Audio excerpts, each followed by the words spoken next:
Hello, everybody. Thank you for joining us. Today, we're going to practice drawing a skull. And when skulls come to mind and pop culture, we immediately think of different famous figures, and one of them is the Ghost Rider. And everyone's take, and I do say almost everyone, might have a different take on this because we have seen different kinds of skulls and realistic and cartoonish and more inaccurate and more accurate to a human skull. But today we will be adopting a happy medium between the two. So a little line right there, an oval right there, and this can be a loosely placed oval. The skull does not have to be perfect, but of course, even in the course of practice, if you achieve as much precision as you can, that is essentially a good thing. The skull is necessarily just the face dropped back, so we just take something away from a face, so the dimensions are more or less the same. The oval, or let's say the X shape to start off, the brow, the nose, the mouth. How we're going to do this is that the cranium right there can, or the dome, or the top of the head, or the top of the skull can pretty much be that essential round shape or a ball shape. But inside we are going to take one half side by side, so little arc right there,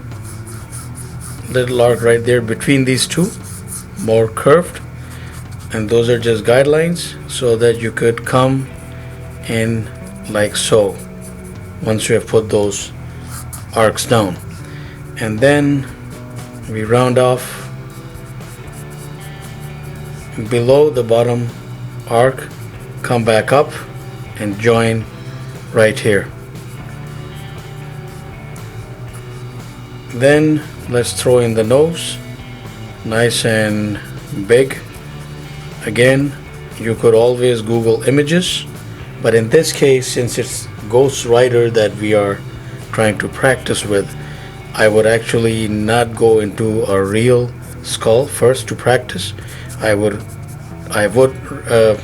go with Ghost Rider images and practice, and then we round that off with very high cheekbones right there.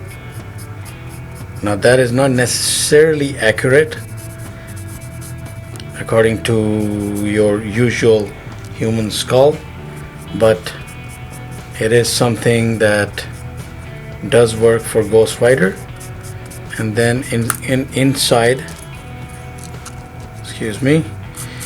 we around this arc roundabout, we form this shape right there, and then behind that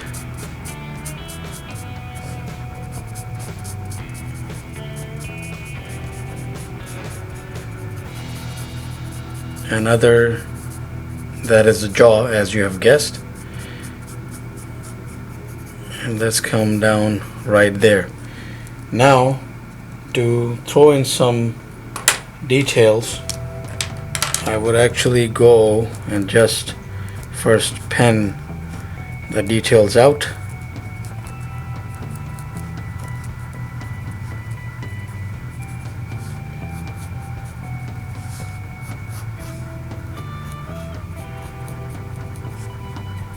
There are one too many skull face characters when it comes to comic books, so essentially you do not have to worry about your Ghost Rider looking like somebody else while you're practicing.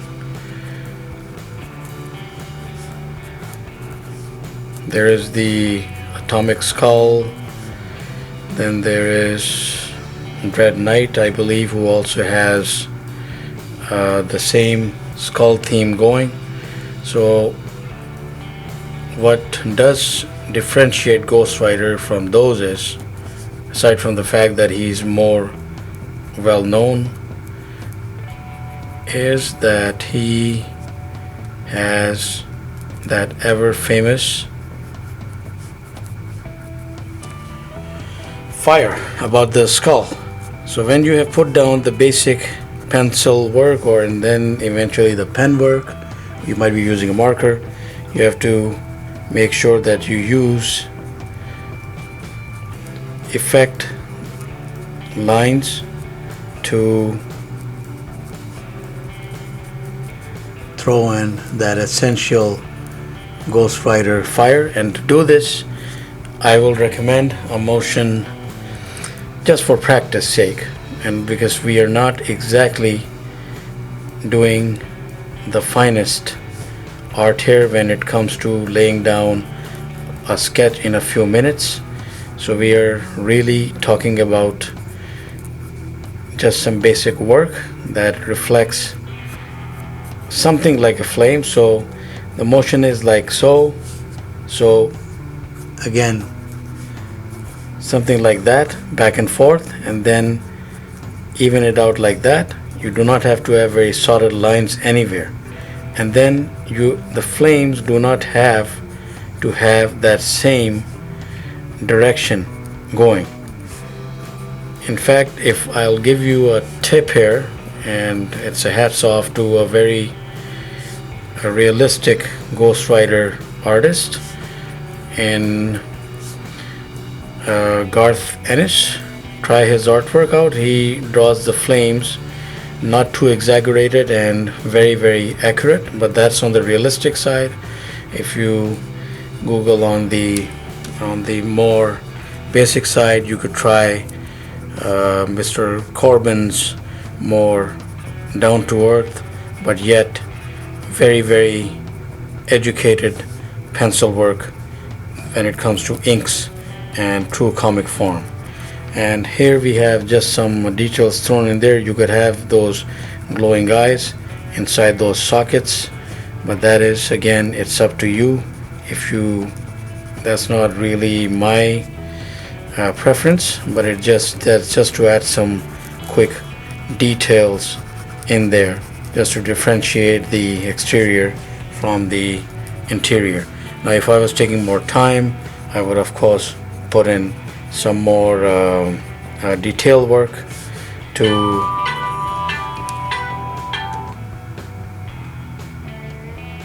if I was taking my time, I would of course put more detail work in order to round off this picture. For example, put some shade on the teeth individually. That is what I would recommend. And then put some effect lines right where the bone structure traverses into the upward and then downward.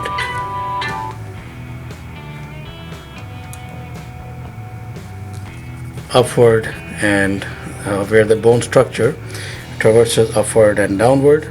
So that is a quick and easy way to get around Ghost Rider. I hope that you have a lot of fun practicing. Thank you for watching, and please subscribe, keep in touch. Till the next video, have yourself a wonderful day.